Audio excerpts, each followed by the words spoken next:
Indonesia, its most amazing living traditions facing change.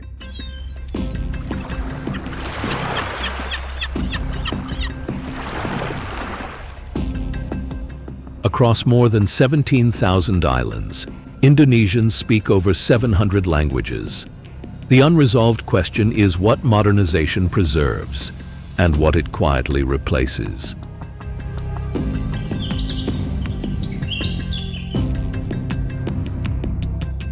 A rice terrace survives only while water channels are cleared. An ancestral house survives only while families still build, repair, and use it.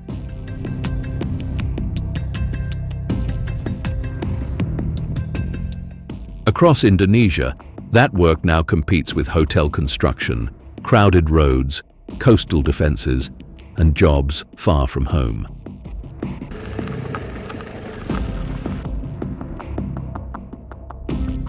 Growth can fund repairs and livelihoods. It can also turn worship, craft, and village space into products. My concern is not whether Indonesia changes, but who controls the change.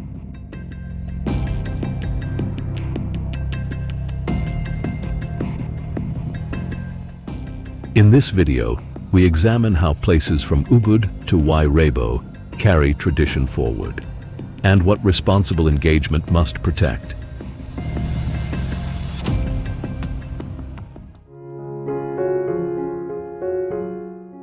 An electric blue fire burns above one of the world's largest, highly acidic crater lakes. At Torajan, the color comes from sulfur-rich gas igniting in air, not from blue lava, while corrosive water fills the crater below. This is geology under pressure, but also a workplace. High-temperature vapor escapes beneath the crater wall, carrying sulfur that can be captured only at close range. Miners guide some vapor through ceramic or metal pipes. As it cools, sulfur becomes liquid, then hardens into bright yellow deposits ready to be broken and carried. The engineering is crude, direct, and unforgiving. Hand tools break the deposits. Paired baskets turn a volcanic vent into a chain of manual production. Each load weighs many tens of kilograms. Workers haul it up the steep crater path, then descend toward weighing points over unstable ground, often with limited respiratory protection.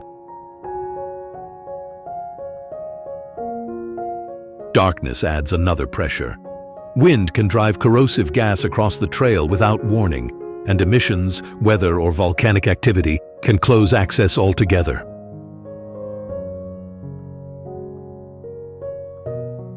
Before dawn, visitors walking from Paltuding share parts of this industrial route. Tourism pays guides and transport providers, yet it also converts hard labor into a spectacle. Sunrise strips away the illusion.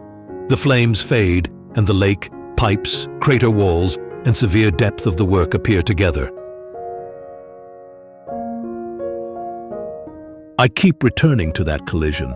One crater supports two economies, but the miners carry the heavier share of its risk. Beauty, income, and exposure all rise from the same vents.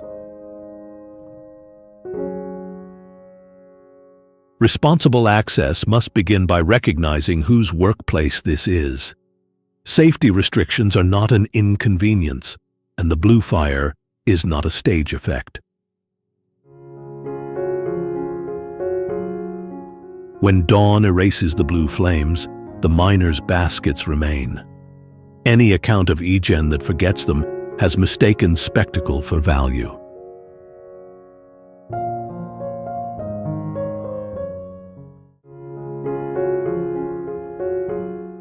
Lake Toba begins with absence.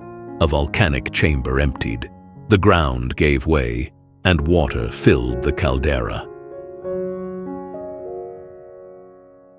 About 74,000 years ago, a super eruption formed this caldera.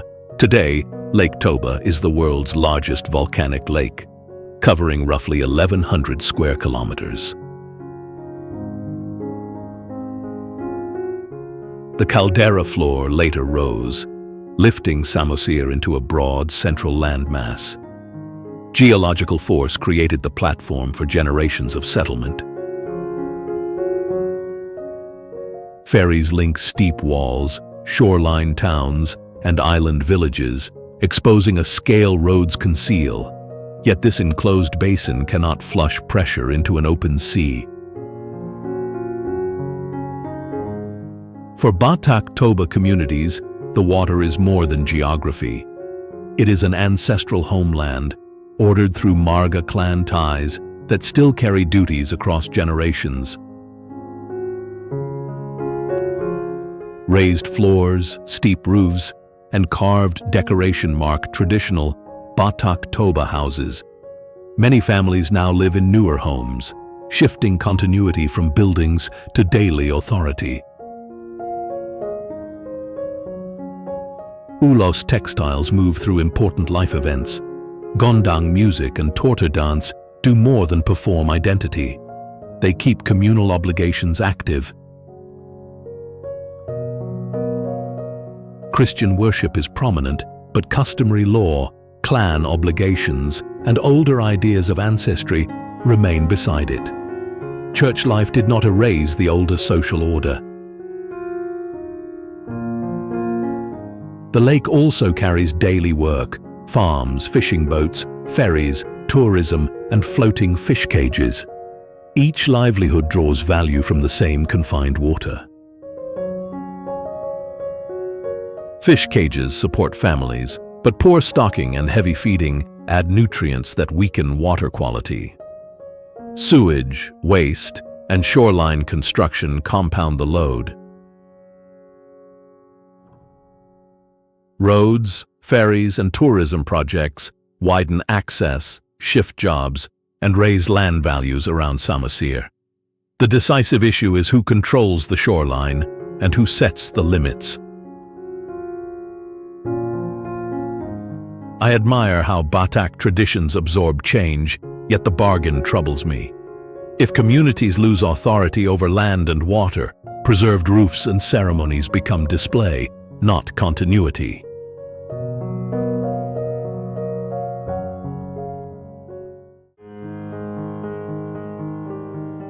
Bali's green terraces survive because water is governed before it is admired. Across this volcanic island, farmer-run subak associations divide a limited supply through weirs, canals, tunnels, and stepped fields. They coordinate planting, clear channels, and decide who receives water when rain and springs cannot satisfy every field.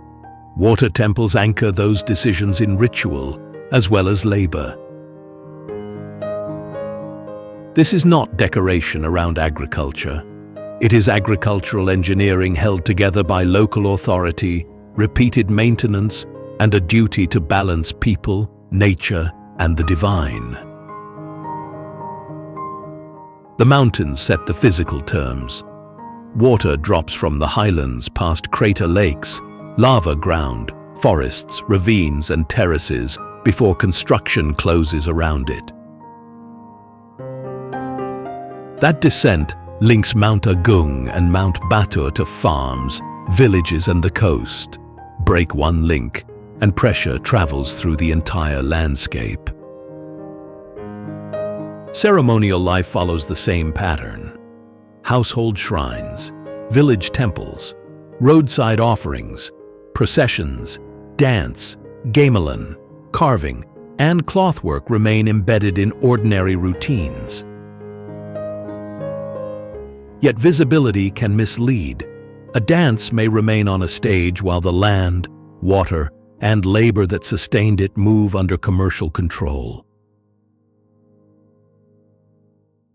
Tourism pays drivers, performers, guides, craftspeople, restaurants, and family businesses. It also packs roads, raises land prices, strains water supplies, and adds waste to a small island. Villas and hotels have replaced some cultivated fields along established tourism corridors. Once a terrace is cut from its channel, continuity becomes far harder to repair. I admire how Bali keeps worship, work and water joined under such pressure. What unsettles me is how easily the forms can survive after control beneath them has shifted. Bali sets the test for the journey ahead.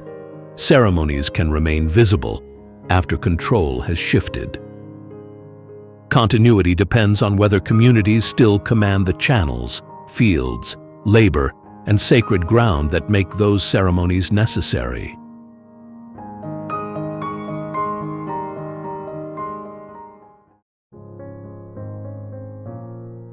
Earthquakes still move the ground beneath Prambanan, where living worship and mass visitation press against a 9th century temple compound. Prambanan is Indonesia's largest Hindu temple compound. Its central sanctuary honors Shiva beside major temples for Vishnu and Brahma on the central Java plain. The inner court once stood within a dense field of smaller shrines. Open outer ground tightened toward an elevated center, using stone and controlled access to organize sacred space. The vertical towers evoke Mount Meru, the cosmic mountain of Hindu tradition. Their steep mass gives the sacred center physical dominance over the plain. Along the galleries, Ramayana episodes appear in sequence and were meant to be read while circling the buildings. Deities and guardians share the panels with animals, plants, and observations of daily life. Nearby Buddhist sites, including Sewu, reject a simple story of one faith erasing another. Sacred traditions occupied the same regional landscape, close enough for proximity and exchange. That continuity has survived repeated earthquakes, including serious disruption in 2006. Stone shifted, cracked, and fell from structures already carrying centuries of repair. Restoration is slow engineering. Archaeologists, engineers, and stoneworkers document each displaced block, stabilize weakened sections, and reassemble what the evidence can support. The hardest discipline is restraint. A missing section cannot be rebuilt merely because a complete silhouette would satisfy visitors.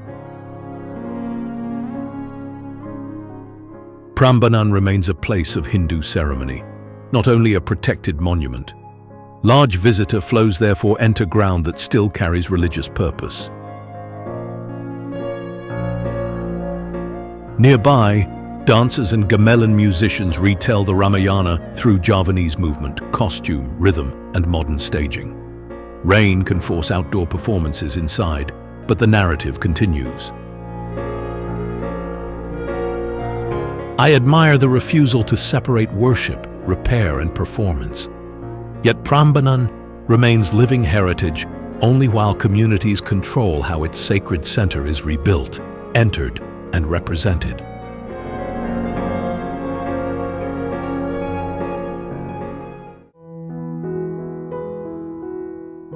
A volcano that repeatedly disrupts Kintamani also supplies much of what keeps these highlands working. Within the nested Batur caldera, the active cone stands beside Lake Batur, dark lava fields, villages, and cultivated slopes. The landscape exposes several ages of volcanic force. Older ground has weathered into mineral-rich soil. Younger lava can remain less productive. That uneven ground dictates labor. Farmers place coffee, citrus, onions, and vegetables where temperature, rainfall, soil, and irrigation allow them to take hold. Fertility is not spread evenly across Kintamani. It is a narrow margin, read field by field and season by season. Lake Batur carries another load. It provides fish, water, and a transport corridor for communities living inside the caldera. Before sunrise, fishers begin work as trekking groups prepare for Mount Batur. One dawn supports two economies: food from the lake and income from guides, drivers, cafes, hot springs, and summit views. Those economies can reinforce each other, but they do not draw equally on the land. More traffic gathers at viewpoints.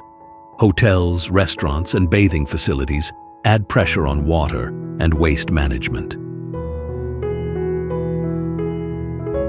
On the eastern shore, Baliaga communities maintain identities and customary practices distinct from the heavily developed south. They also trade, work, and adapt within changing markets. The issue is not whether change arrives. It is whether local rules still shape access to water, routes, farmland, and sacred ground after investment arrives. Batur's activity prevents easy assumptions. Monitoring and route restrictions belong to ordinary planning because eruptions can alter property, roads, and the daily geography of work. Kintamani impresses me because livelihoods keep adjusting to unstable ground. But preserving the view means little if communities lose control of the lake, the slopes, and the terms of change.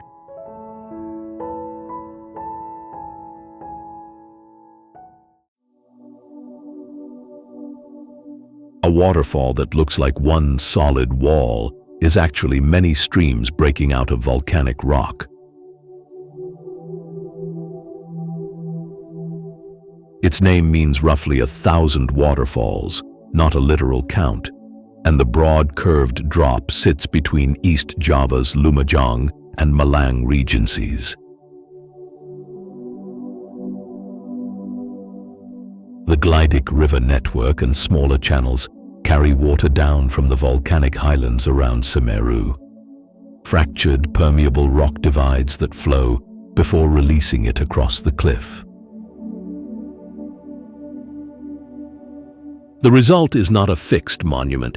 It is a watershed in motion, fed by rain, rock, forest, farms, paths, and villages. From above, the water forms a wide curtain. Below, the gorge strips away that order and exposes the force behind it. The descent can demand steep earthen paths, ladders, ropes, wet rock, and stream crossings. Constant spray reduces grip and narrows the margin for error. Conditions can change beyond sight. Heavy rain upstream may raise the water quickly even when the upper viewpoint still appears manageable. More flow joins the separate streams into a stronger curtain, but it also accelerates erosion and increases flash flooding and slope failure. That is why local closures and guide instructions are not obstacles to the landscape. They are working barriers against a route being overtaken by rising water. Residents carry much of that responsibility. They operate access points, guide visitors, maintain trail sections, and run food, parking, and transport businesses. Tourism, therefore, enters a living watershed, not an empty attraction. Respect means accepting local limits, because local knowledge must outrank the demand for uninterrupted access.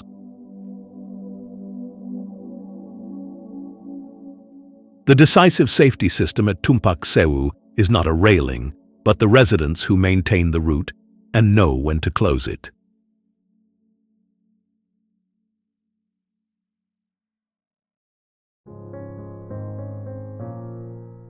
A few small volcanic islands once held enough commercial power to pull European empires across half the world. Banda's soil and climate supplied the principal commercial source of nutmeg and mace, spices whose scarcity drove enormous profits across Europe and Asia. Portuguese traders pursued that value. Then the Dutch East India Company moved to control the trees, harvests, and sea lanes. The company built more than a trade network. Treaties, forts, warehouses, and plantation estates turned a remote crop into a tightly guarded monopoly. In 1621, forces under Jan Pieterszoon Coen broke Bandanese control through coercion, forced displacement, and enslavement. Colonial estates then brought coerced laborers from across the region.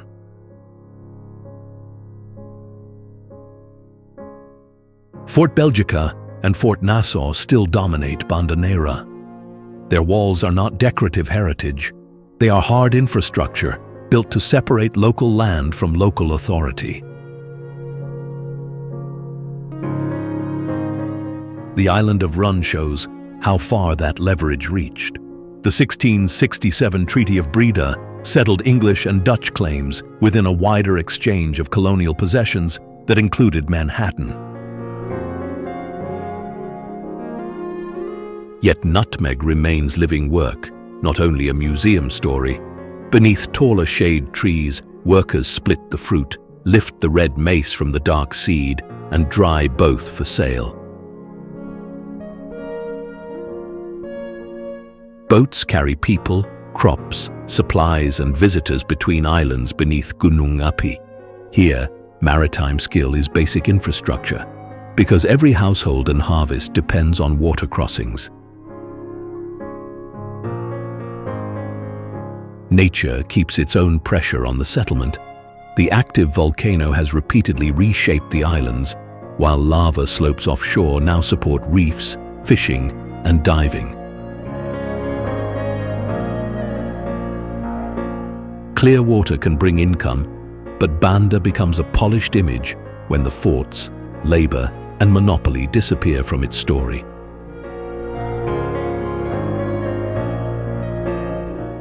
I admire Banda's continuity, but its history leaves me uneasy. Survival means little if outsiders still control the trees, boats, land, and story.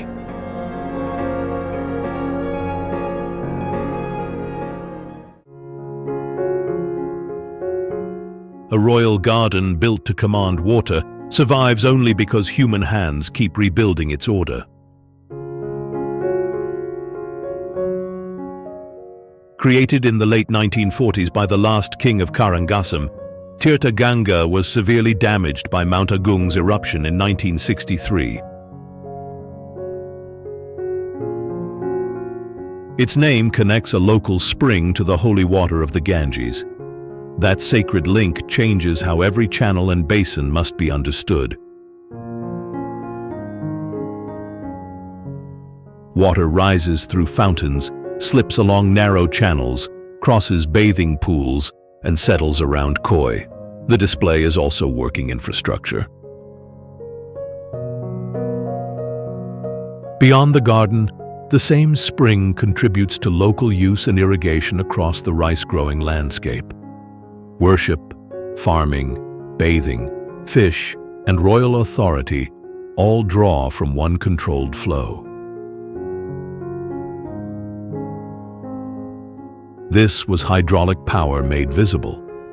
Stone paths and axial channels disciplined the spring, while pavilions and guardian figures turned access to water into a statement of rule.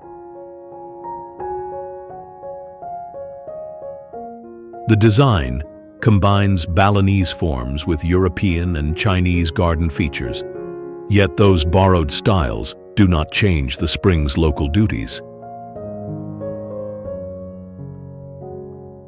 Calm here is manufactured daily. Mineral deposits grip the stone, tropical plants spread. Koi, affect water quality, and heat, rain, and foot traffic wear down the surfaces. Staff clean pools, manage circulation, tend plants and fish, and repair exposed features. Preservation is not a frozen picture. It is skilled labor, repeated under pressure. Mount Agung sharpens that pressure. The volcano dominates the region, reminding every reconstruction that architecture in eastern Bali must negotiate with forces no ruler can command. I admire the recovery, but sacred water can easily become a backdrop. Tourism may fund repairs while crowding paths and adding wear to stone. Tirtha Ganga endures while caretakers, farmers, and worshippers retain authority over the spring. If that control leaves, the garden becomes a display of continuity, not continuity itself.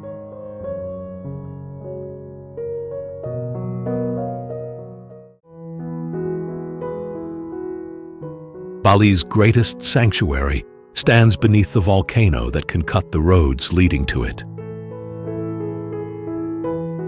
During the major eruption of 1963, lava passed close to Besaki, while surrounding villages and fields were overwhelmed by the eruption. That tension defines the place. Faith turns toward Mount Agung, while the active volcano remains beyond ritual control. Besaki is not one temple. It is a layered sanctuary of courtyards, gateways, pavilions, shrines, and stairways serving island-wide, regional, and clan obligations. Pura Penataran Agung holds the central ceremonial role, while related compounds serve particular communities and duties inherited across generations. The terraces pull movement uphill, aligning worship with Bali's highest and most sacred volcano. Architecture here does not merely shelter belief, it disciplines movement. During festivals, that order becomes labor. Families shape flowers, fruit, rice, leaves, cloth, and prepared food into offerings carried through the ascending courts. Worshippers arrive in ceremonial dress. Priests conduct prayers, musicians drive the processions, and separate groups move through spaces tied to distinct ritual duties. Behind every ceremony sits a heavy workload: transport, cooking, cleaning, traffic control, security, and constant repair. Without that work, the sacred complex would become scenery. The wet mountain climate wears its stone, timber, and fabric. Repeated maintenance holds the terraces together as surely as repeated prayer keeps them active. Tourism brings income to guides, vendors, and transport providers.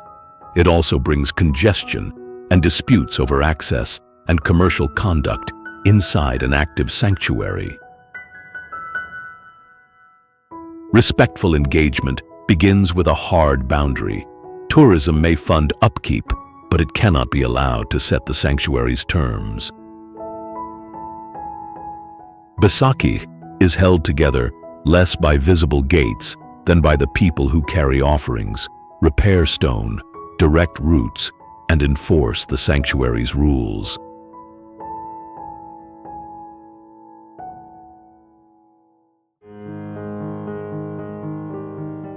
A house with an upward curving roof can carry more authority than a modern address.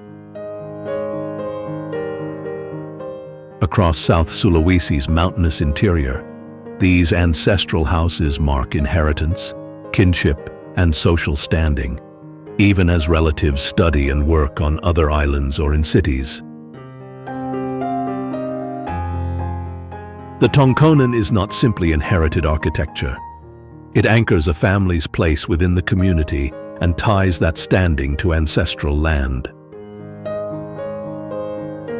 It commonly faces rice barns across a shared yard.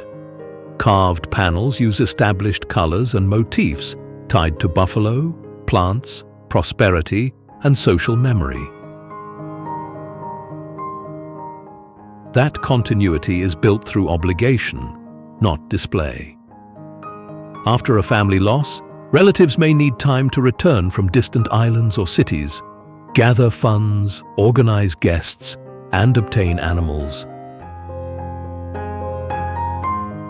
Until the final ceremony, some families regard the person as ill or sleeping and keep them within the household.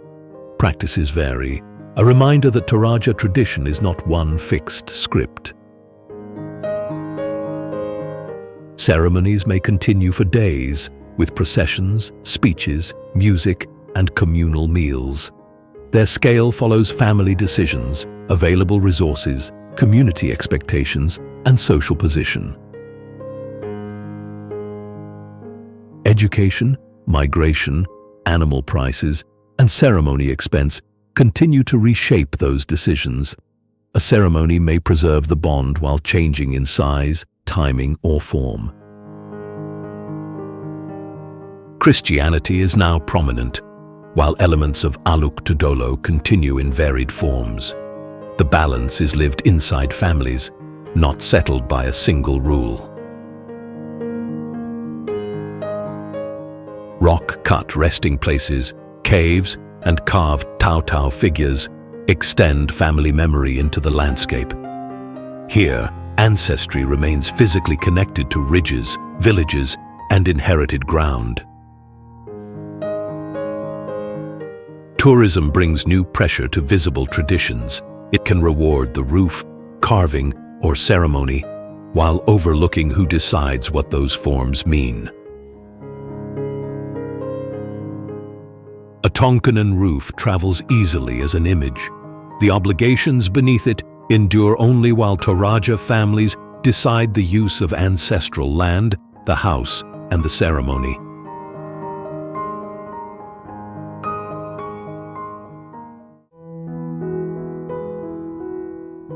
Ritual remains visible across Ubud.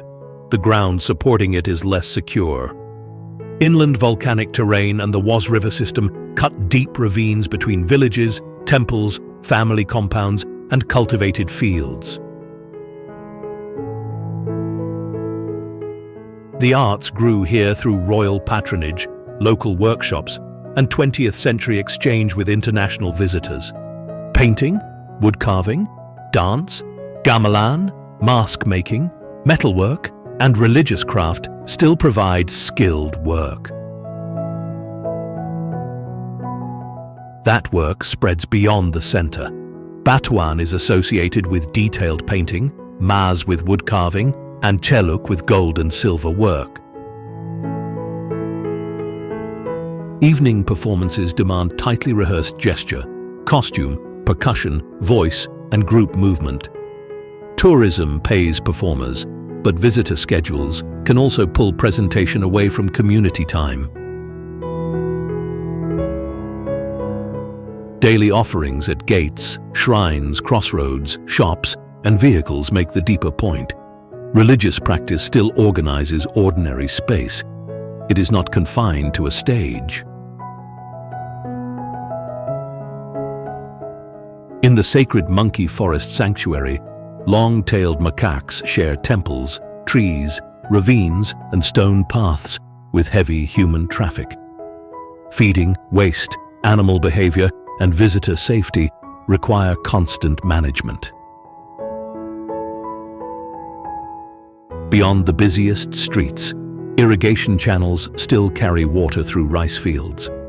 But congestion, commercial frontage, villas, and converted farmland are tightening the space around them.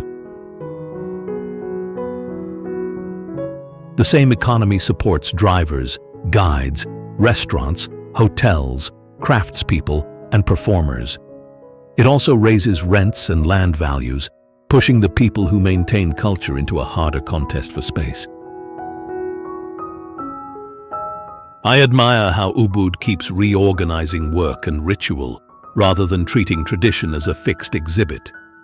The unease begins when adaptation is praised, but control over land and presentation quietly shifts elsewhere. Ubud's continuity is therefore measured by more than performances, carvings, or offerings that remain visible.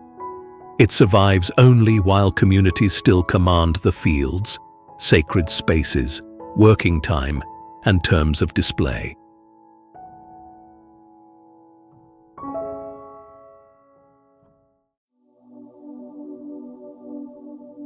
A volcano nearly 4,000 meters high sets the terms for water, work, and risk across an island. Directly east of Bali, Lombok rises around Mount Rinjani, whose crater holds Sagara Anak Lake and the younger cone of Barujari. Water descending from Rinjani feeds waterfalls, irrigation channels, farms, and settlements. The same mountain creates seasonal work for guides, porters, drivers, cooks, and guest houses. Most residents are Sasak. Their language, mosque-centered village life, music, ceremonies, rice barns, and songket weaving still shape daily work rather than sit as museum pieces. Timber, bamboo, earth, and thatch still form houses, but designs vary by district and keep changing. Preservation here does not require fixed designs. It requires local control over adaptation. Across Lombok, that control faces different forces. Mataram expands. Central districts defend irrigated fields, northern slopes hold forest, and the southern hills meet rapid coastal construction. Around Kuta and Mandalika, new roads, resorts, and visitor infrastructure bring jobs. They also intensify disputes over land ownership, water demand, coastal access, and where tourism income finally settles. The earthquakes of 2018 damaged homes, mosques, roads, and tourism facilities. Reconstruction had to restore shelter and movement, while another wave of development pressed ahead. Concrete alone cannot answer the deeper question. Rebuilding decides who controls the ground beneath a house, the water entering a field, and the shore supporting a livelihood. On Lombok's south coast, Bau Niala ties communal gathering to seasonal marine worms and the legend of Princess Mandalika. Its strength comes from participation, not display. That achievement commands respect, but it also leaves me uneasy. Once land, water, and access move beyond community authority, Sasak tradition may remain visible while serving somebody else's growth.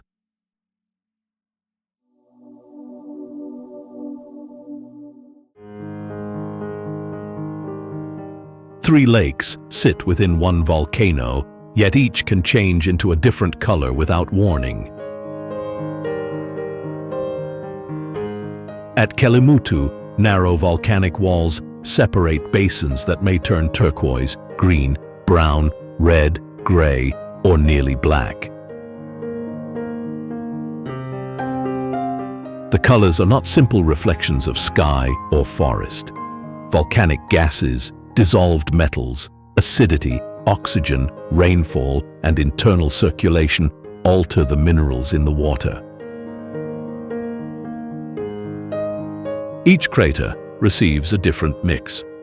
Neighboring lakes can therefore shift in opposite directions, even while the mountain appears calm. Cloud, wind, mist, and rain add another layer of uncertainty. The basins can vanish from sight within minutes, though the chemistry continues below. Steep crater walls and changing emissions make railings and restricted zones essential. Monitoring continues because a quiet surface does not mean an inactive volcano. For Leo communities, these are ancestral places. Tiwu Ata Mbupu is tied to elders, Tiwu Nuwa Muri Kufai to the young, and Tiwu Ata Polo to wrongdoing. Together, the three craters form an ancestral map. Their names place age, conduct, memory, and ancestral order directly onto volcanic ground. Science explains oxidation, minerals, and gas. Lao tradition explains why these separate waters carry moral weight, and neither account must erase the other. Before dawn, traffic climbs from Moni toward the summit road, then visitors walk to viewing areas. Access brings income, attention, and pressure into a culturally ordered place. Responsible access means more than obeying railings. Local meaning and local rules must shape how Kelimutu is presented, protected, and used. Sacred names may remain on every sign after decisions move beyond Leo communities. That is visibility without continuity.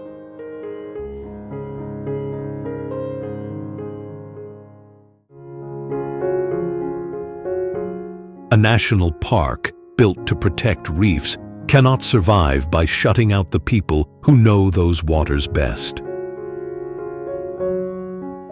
Wakatobi links Wangi Wangi, Kaledupa, Tomia, and Binongko, 4 islands inside the Coral Triangle, where rich reefs support both marine life and human livelihoods.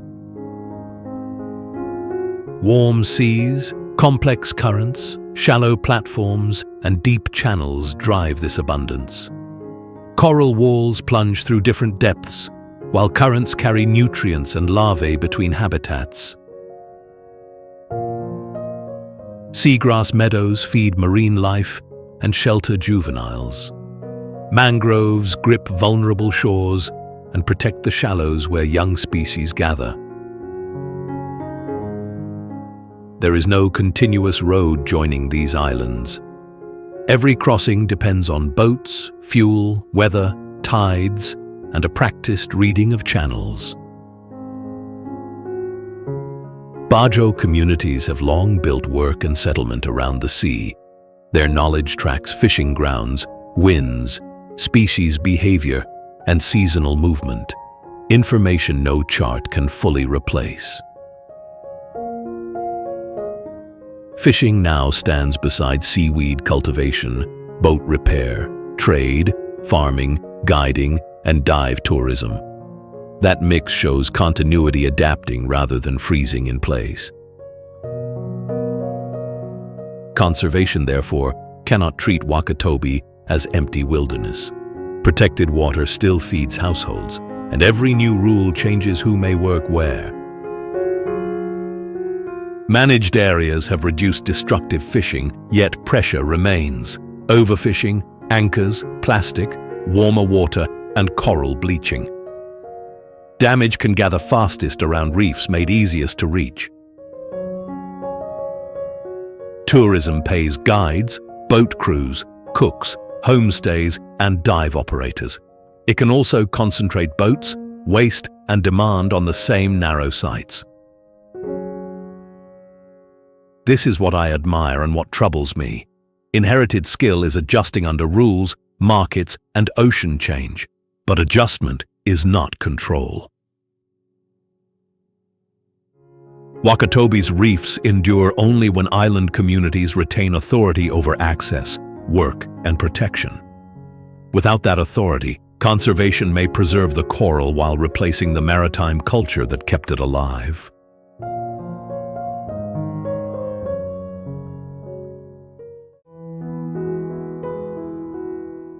A mountain of volcanic stone was built with no vast chamber at its heart. Raised on central Java's Kedu Plain in the 8th and 9th centuries, Borobudur turned 6 square terraces and 3 circular platforms into one ordered ascent. Thousands of interlocking blocks bear the load, while channels and carved waterspouts carry tropical rain off the vast surface. Builders had to master gravity and water first. The traditional route circles clockwise through enclosed corridors. More than 1,000 narrative relief panels show Buddhist teachings beside ships, markets, forests, palaces, and ordinary work. Stone here records more than doctrine. It preserves evidence of labor, trade, travel, and daily life in Java when the monument was built. With each level, detail falls away. Crowded galleries yield to 3 open terraces, where 72 perforated stupas surround seated Buddha figures below the central stupa.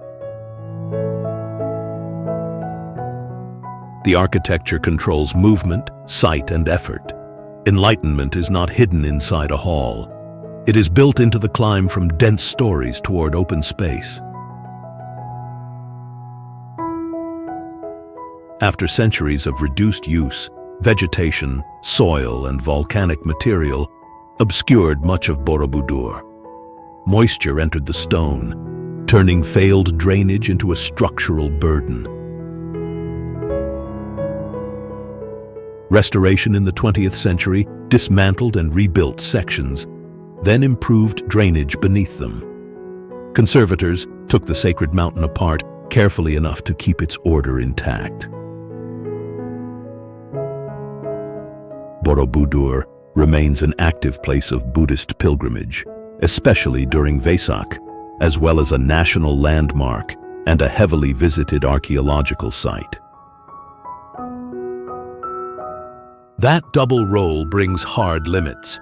Moisture, biological growth, volcanic ash, stone wear, and concentrated foot traffic keep testing every repair. Borobudur's future is decided in the unglamorous balance among prayer, drainage, stoneware, and the number of feet allowed onto the climb. Indonesian care, not admiration, holds that balance.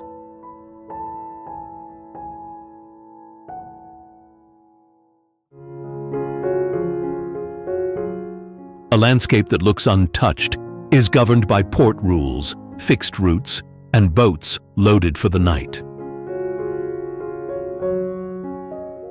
Its limestone towers took immense periods to form, yet one storm can close every cruise route across Halong Bay.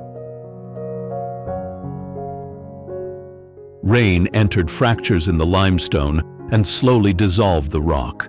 Caves widened, ridges separated, and lower ground later disappeared beneath rising seas. That history created steep islands, narrow channels, and sheltered basins. Navigation still faces hard limits. Tides, poor visibility, and tropical weather decide where boats move. The calm surface hides a working maritime economy. Crews follow assigned routes while workers supply overnight boats and ports coordinate departures.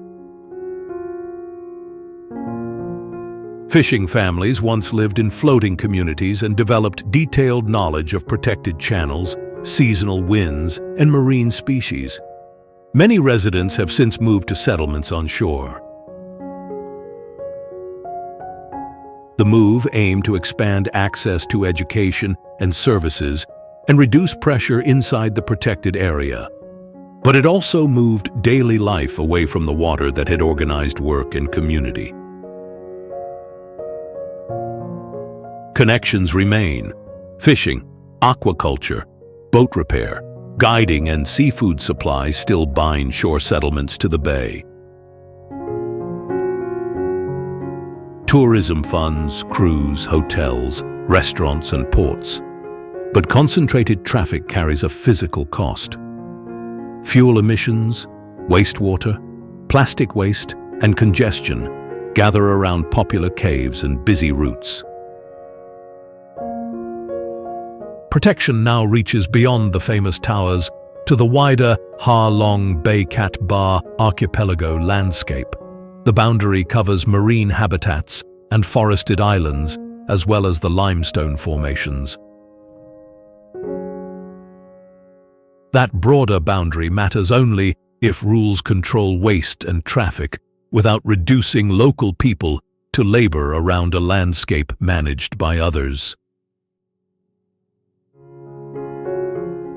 Ha Long Bay could remain postcard perfect after its maritime communities lose command of the water. That possibility is the bay's deepest conservation risk.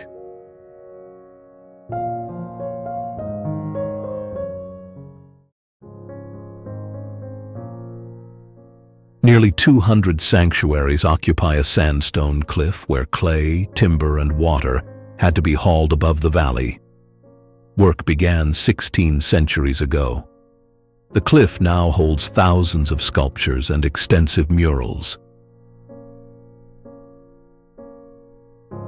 Maijishan stood near routes linking northern China with Central Asia. Across dynasties, Buddhist ideas arrived, changed, and took local form rather than passing through unchanged. The engineering remains exposed. Narrow galleries, stairs, and platforms cross several levels, revealing the strain of cutting chambers and sustaining worship high above firm ground. Many figures were modeled in clay over timber or other inner supports, not simply cut from hard rock. That choice gave artists expressive faces, layered robes, and complex groups of Buddhas, bodhisattvas, disciples, and donors. It also built weakness into the art. Moisture can swell the clay, cracks can spread, and aging supports can lose their grip. The cliff itself keeps moving under pressure. Earthquakes have taken sections, rain enters sandstone, shifting temperatures, biological growth, and visitor humidity work slowly against the remaining surfaces. So the grottos are not an untouched archive. They endure through structural braces, environmental monitoring, detailed records, and repeated repair. Modern galleries replace or reinforce old roots. They expose the bargain. New engineering must serve old work without taking command. That bargain limits entry to the most fragile caves. Restriction is not a retreat from culture. It is how vulnerable clay keeps its shape. Continuity here does not mean freezing one century. The changing clothes, faces, and sacred forms prove that Maijishan survived by absorbing outside ideas and remaking them over time.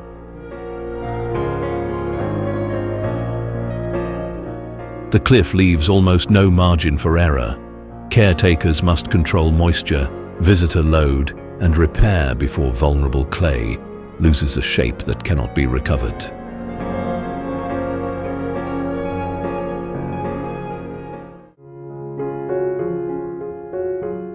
Every ridge at Wudang looks natural, but the route across it was deliberately ordered by imperial power.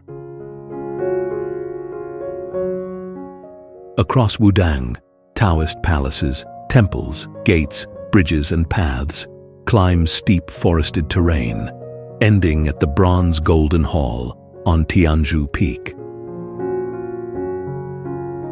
Much of this monumental network was built or expanded during the Ming Dynasty, especially under the Yongle Emperor. Imperial patronage raised the worship of Zhenwu and fused religious order with political power. The buildings do not flatten the mountain into one enclosure. Ridges, cliffs, springs, and long approaches force each gate and palace into a deliberate order. Historically, pilgrims passed through gates, palaces, and steep stairs toward the summit. The route made physical discipline part of worship. The climb was not wasted time. That achievement still demands constant defense. Timber buildings absorb moisture, insects, fire risk, lightning, and crowd pressure. Drainage and repair must protect both structure and terrain. Resident Taoist communities do more than preserve ceremonies. Ritual, music, meditation, teaching, maintenance, and contact with visitors keep Wudang functioning as a religious place. Wudang's later reputation for internal martial arts and Taijiquan adds another layer. But reducing that history to one monk and one invention turns a complex tradition into a simple product. I admire how bodily practice, architecture, and belief still reinforce one another here. Unease follows when that complexity is packaged for sale. Roads and cable cars widen access, especially for those unable to manage the old ascent. They also let crowds bypass the route that once determined how each gate and palace was encountered. If the Golden Hall remains, while Taoist communities lose command of ascent, ritual, and repair, Wudang has preserved the destination by replacing the bond.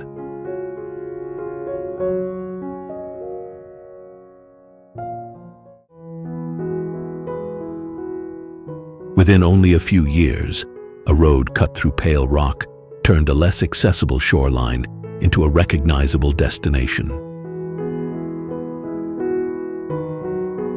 Near Kutu, the road cuts across uplifted marine limestone, then opens onto the Indian Ocean, a sharp contrast with the dark volcanic ground found across much of Bali.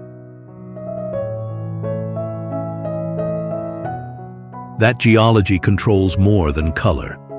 It forms high pale cliffs, thin soils, dry season vegetation, and a coast exposed to heat, tide, and swell. The approach is an engineered sequence. High cuttings block the wider landscape.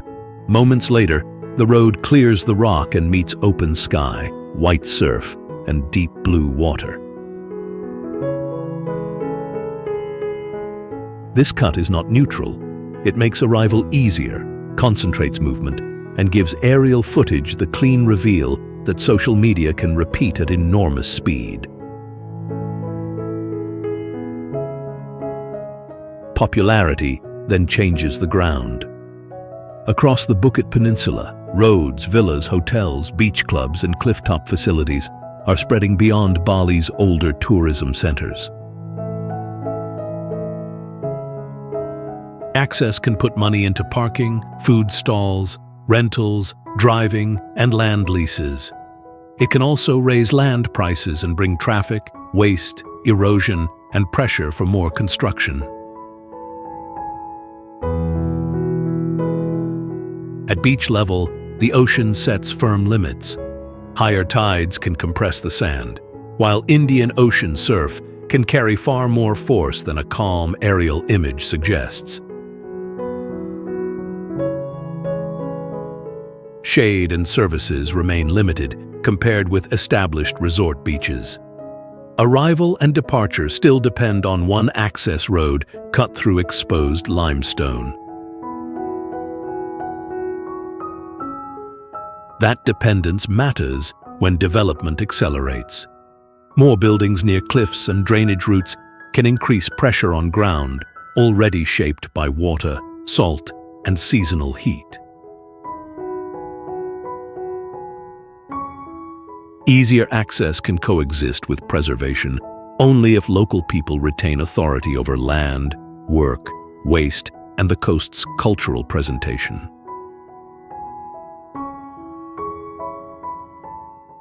Once the limestone road opens the coast, the irreversible question is, who gets to decide what follows it?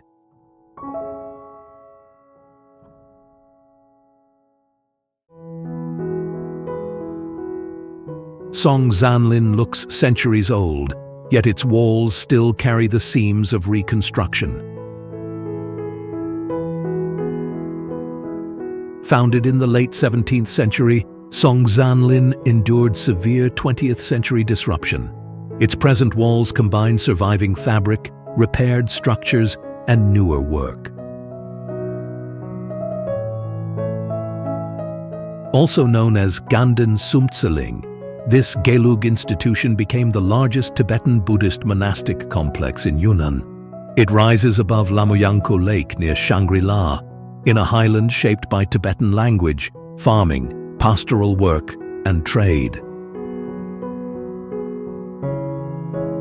At more than 3,000 meters, thin air slows movement and hardens daily labor. Intense ultraviolet light, cold winters, and summer rain keep pressing on timber, walls, and roofs. The steep approach is not only architecture. Water and grassland give way to dense religious buildings, then stairs and courtyards carry the approach upward into the principal halls. Public ceremony reveals only part of the institution. Monks study texts, debate, chant, prepare butter lamps and offerings, receive families, cook, clean, and repair the complex. The Gadong festival adds masked ritual dance, but the performance belongs to a larger religious cycle. Removed from that cycle, ceremony becomes an image for sale. Tourism brings income and restoration funding. It can also turn worship spaces, clothing, and observances into commodities, especially when crowds control the rhythm of the place. Outside, modern Shangri-La expands through roads, hotels, commerce, and state-managed tourism. The monastery is not isolated from that growth. It must negotiate with it every day. What holds my attention is not an illusion of untouched age. It is the discipline required to keep an active institution serving Tibetan communities while development gathers around it. Songsanlin's endurance commands admiration, but it also reveals the source of unease. Tourism may fund the walls. The monastic community must govern what happens inside them.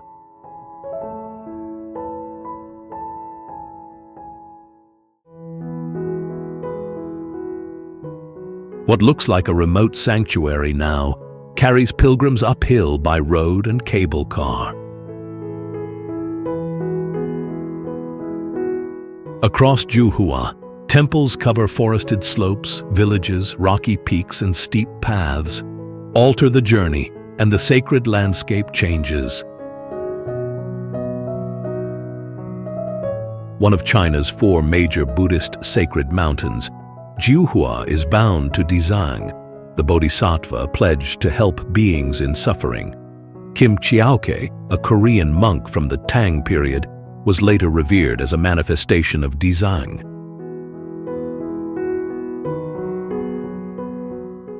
Huacheng Temple anchors Juhua Street. Higher up, Bai Sui Palace and temples toward Tiantai Peak turn stairs, weather, altitude, and fatigue into parts of devotion. This layout demands hard engineering. Timber halls, retaining walls, and paths must hold against moisture, insects, storms, and unstable ground. Monastic life keeps it alive, chanting, study, cooking, cleaning, repairs, and receiving pilgrims. The mountain endures because people still work inside it, not because it looks ancient.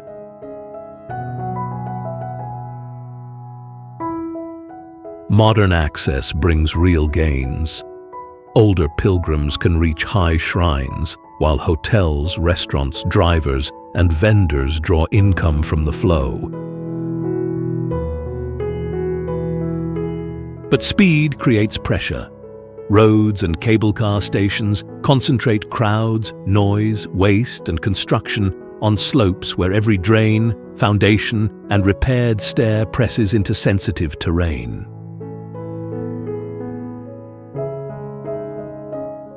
The tension that stays with me is not old against new.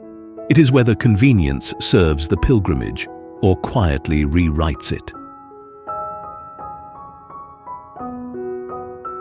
A route once measured through prolonged walking can shrink into motorized transfers, short stairways, and crowded devotional stops.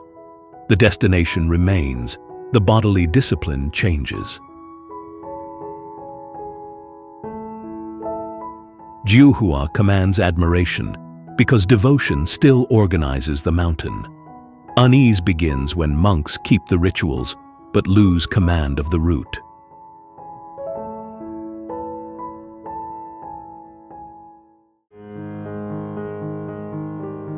A religious monument built to calm turbulent water may also have changed the river itself. The seated Maitreya rises about 70 meters above three converging rivers after nearly 90 years of carving sent vast quantities of sandstone into the current. Work began in the early 8th century under the monk Haitong. His aim was practical and sacred: ease the turbulent passage faced by boats. Faith mobilized labor at cliff scale.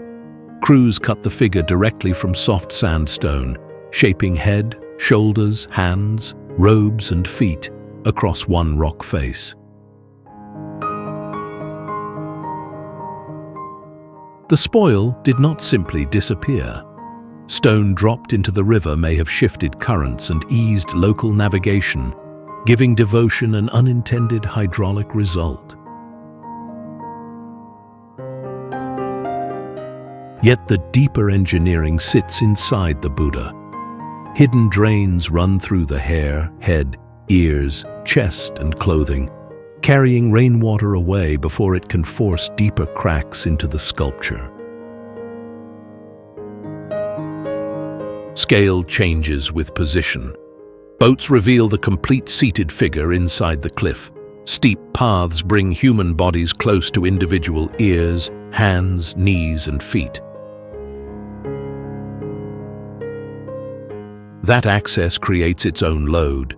Heavy rain, humidity, acid deposition, plant growth, river flooding, and concentrated visitation all press on the weathered surface.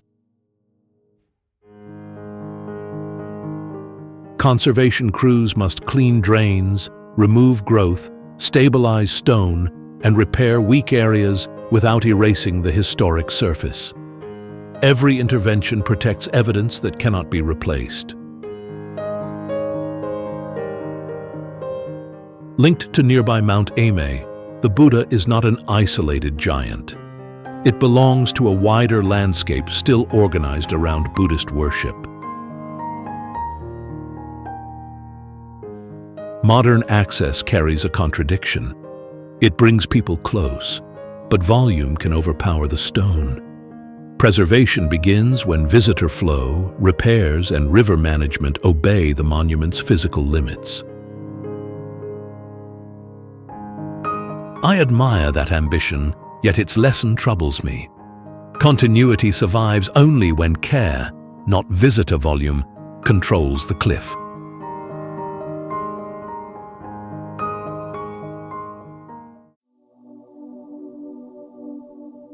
Ninh Binh's famous stillness depends on hours of hard rowing, controlled traffic, and constant restraint.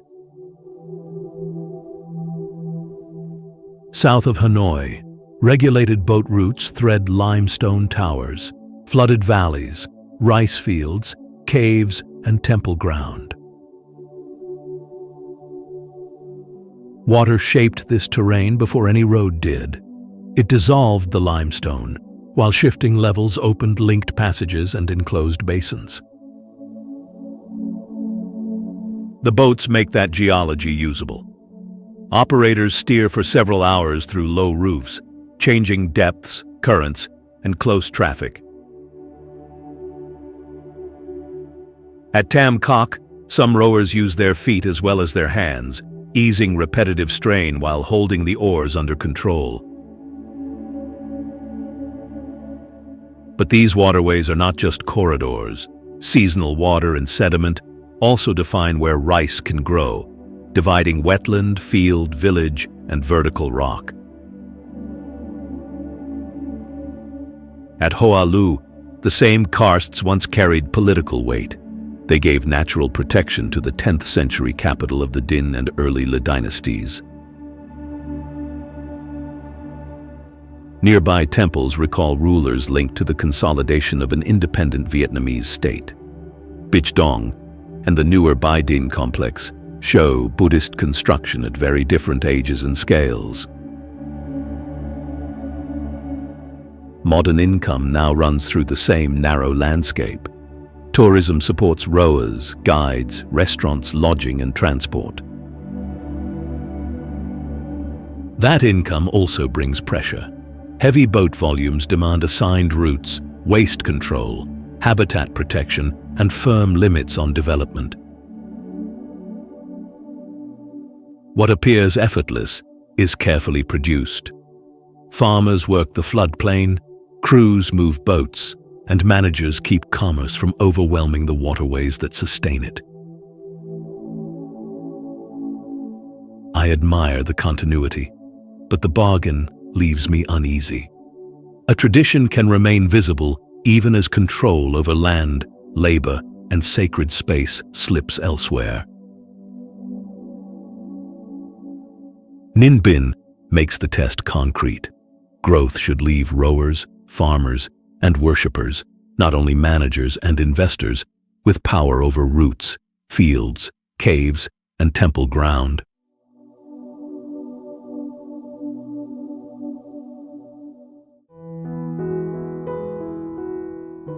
The celebrated Mountain View is actually working hydraulic infrastructure, rebuilt by hand every season. Across Mu Chang Chai, each terrace must hold soil, receive gravity-fed water, and release the excess without weakening the field below.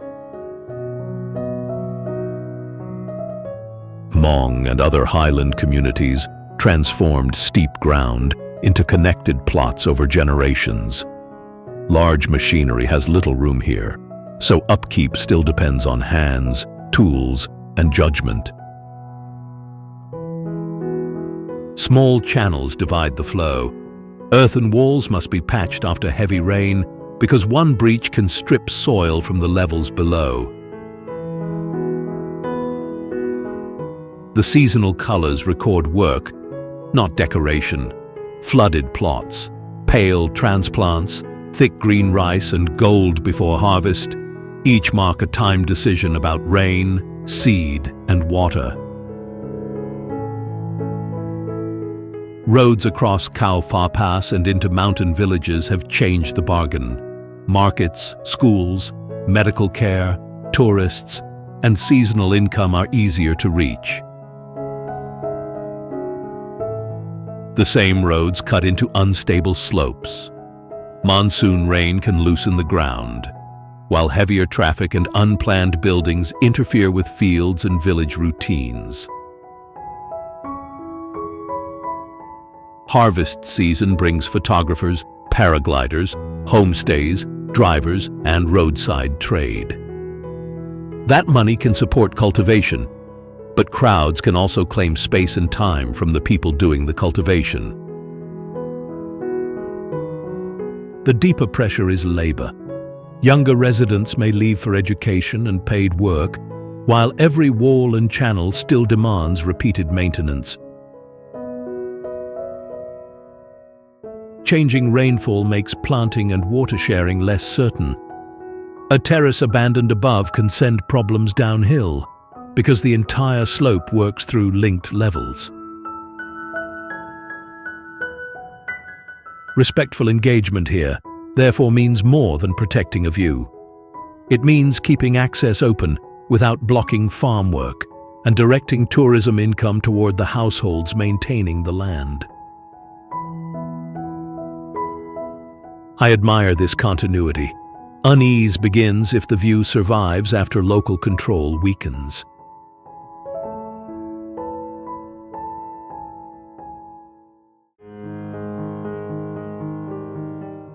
A sacred summit above the clouds can now be reached without enduring most of the sacred mountain.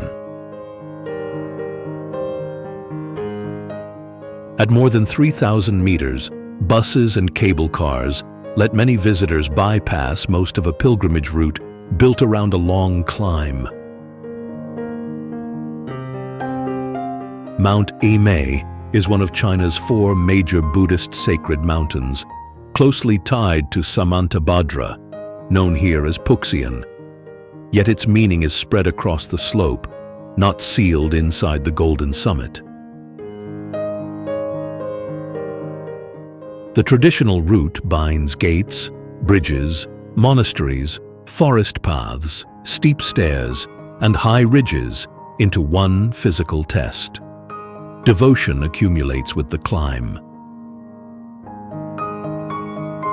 That climb crosses pronounced ecological zones. Humid subtropical growth yields to cooler mixed forest, then to exposed high mountain conditions. Mist, heavy rain, ice, and fast-moving cloud can erase visibility within minutes. Weather does not decorate this pilgrimage, it controls the pace. Temples do more than hold worship. They provide food, rest, and shelter, while monks and workers fight moisture, insects, lightning, cold, and difficult transport. That labor is the hidden structure of the sacred landscape. I admire what continuity demands here, yet convenience can make that work invisible. The macaques expose another cost. Visitor feeding has altered their behavior and can trigger aggressive encounters, forcing wildlife management into the pilgrimage. Modern transport still has clear value. It opens the summit to elderly pilgrims and brings tourism income, but it also concentrates crowding, waste, and noise. The gilded roofs, monumental statuary, sunrise, and sea of clouds remain powerful, but they are the final point of a vertical landscape shaped by weather, labor, and bodily effort. Mount Emei keeps its sacred force only when access does not strip meaning from the climb. Preserving the summit is not enough. The demanding route must also endure.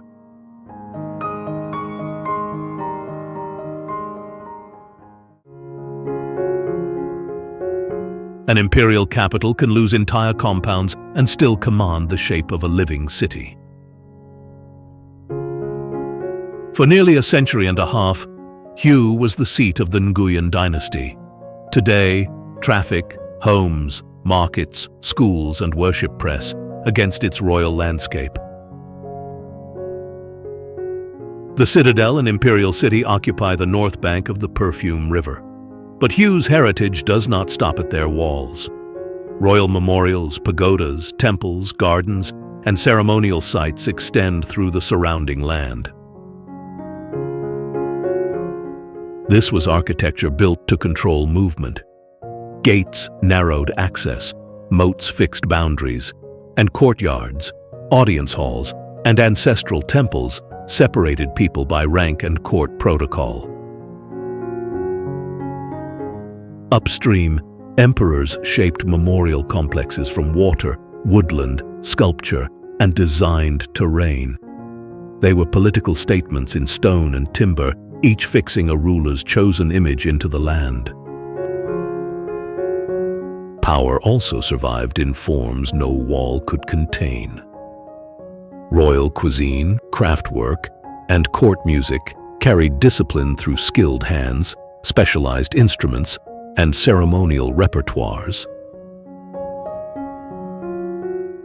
The upheaval of the Tet Offensive in 1968 brought immense loss to that physical record. Buildings, archives, decoration, and entire compounds were reduced to foundations. What remains faces slower pressure. Seasonal floods, typhoons, humidity, insects, vegetation, and intense rain work into timber, roofs, brick, and mortar. Restoration is heavy engineering as much as cultural care. Crews must document fragments, clear drainage, source specialized materials, and recover traditional carpentry before the climate removes more evidence. Every reconstruction forces a choice: rebuild what disappeared or leave foundations exposed as proof of loss. Preservation here means deciding which physical record the city will carry forward. Hue carries two records at once: compounds rebuilt in timber and foundations left open as evidence. Local control over land, ritual, repair, and the account of loss decides whether either record remains honest.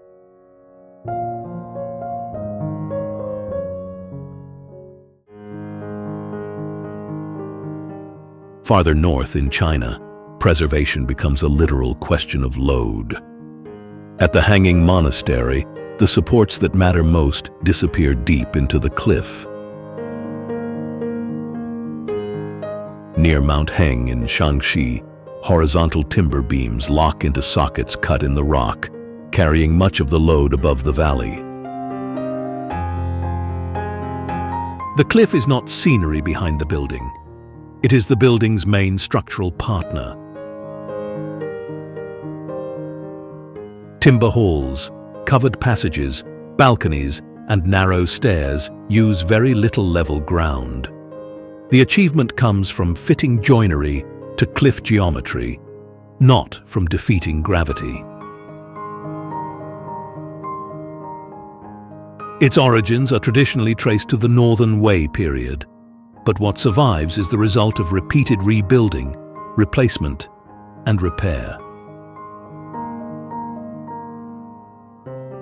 The recess in the rock blocks some direct rain, summer sun, and valley wind.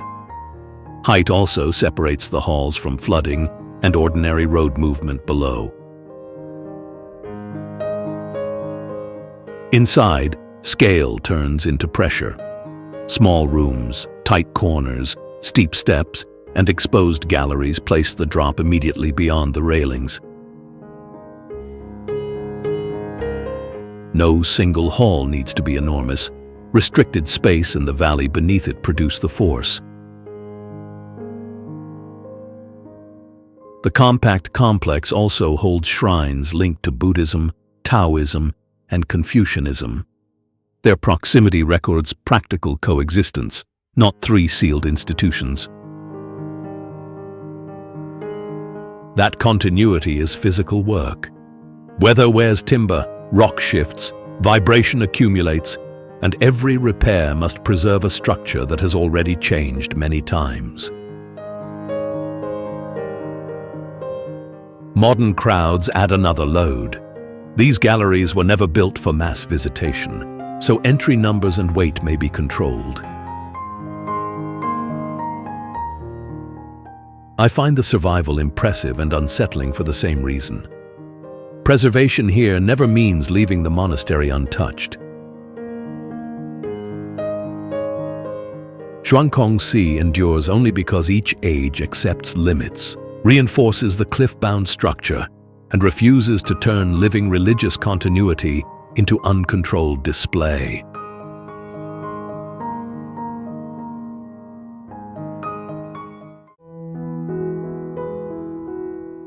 An entire cliff beside the Yi River was turned into a record of faith and imperial power.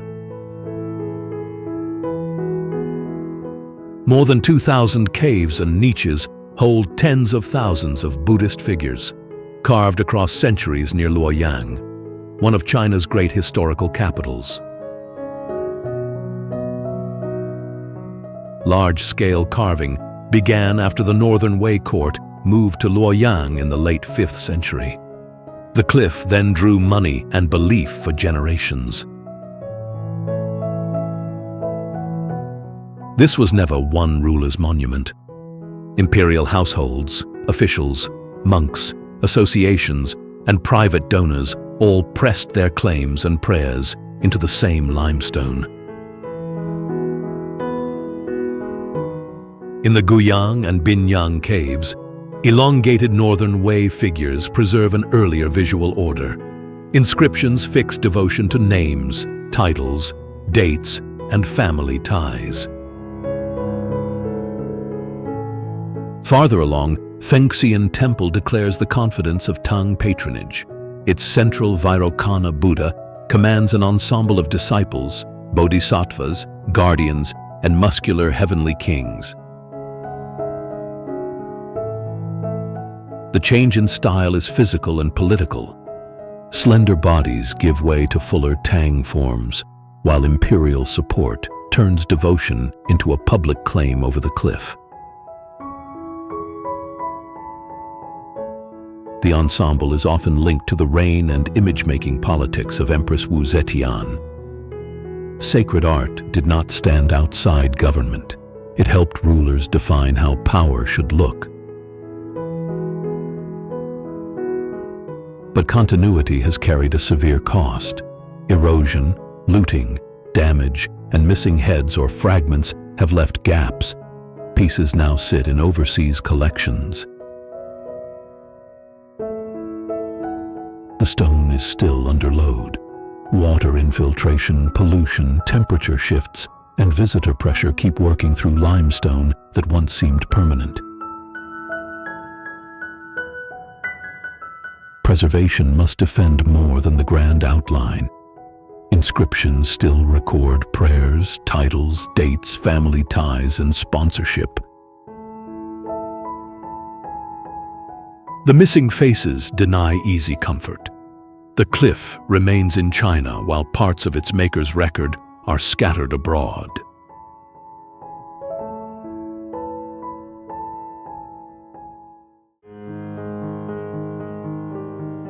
The Golden Bridge looks ancient. It opened in 2018. At roughly 1,400 meters above sea level, the Golden Bridge curves for about 150 meters across Ba Na Hills, held visually by two enormous weathered hands. Those hands are not ancient remains. They are modern structural sculptures, deliberately cracked so new engineering appears to rest inside something much older. The effect begins with a mechanized ascent. Cable cars lift visitors from warmer lowlands into cooler cloud and a tightly managed mountaintop complex. After the bridge come gardens, hotels, restaurants, entertainment areas, and reconstructed European-style streets. Arrival, crossing, and onward movement are choreographed as one commercial route.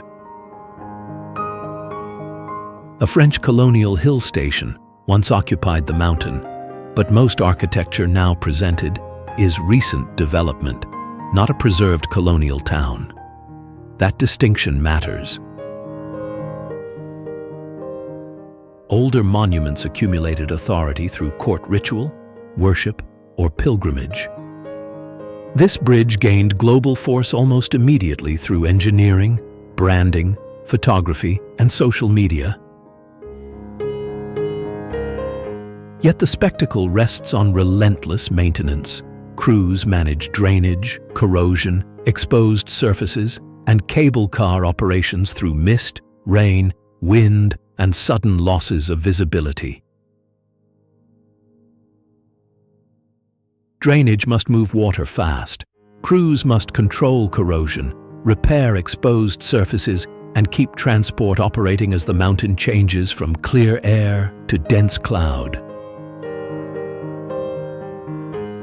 What appears spontaneous is governed by schedules, queues, viewing positions, maintenance, and commercial facilities. The image opens toward the forest. but the route itself remains controlled. I find the achievement impressive and unsettling for the same reason. Engineering has not simply reached this mountain, it has packaged altitude and weather as a global product. Bana Hills offers the film's counterexample. Control of landscape, labor, and history can manufacture the appearance of tradition without preserving one.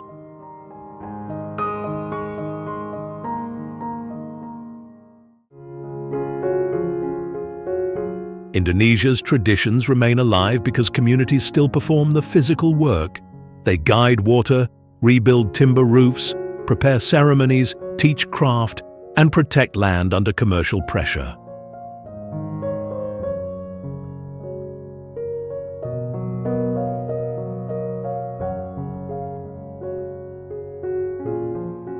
Visibility alone does not preserve any of it. I believe modernization counts as progress only when residents retain authority over land, water, sacred practice, and cultural meaning.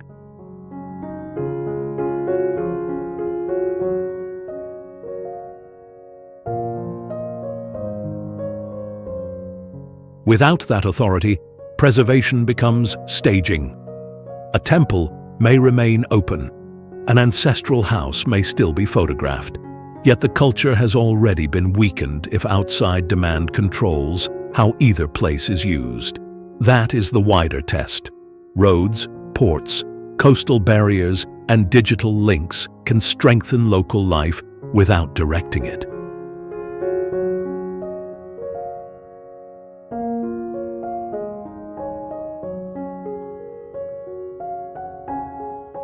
Indonesia can prove that a modern nation does not need to choose between growth and continuity.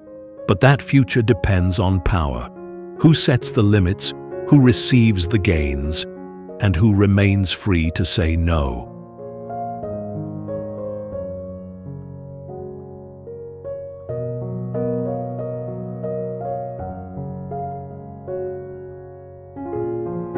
Continue this inquiry into places where inherited knowledge meets modern construction, and support documentary work that asks who gains authority when development promises to preserve the culture and land it changes.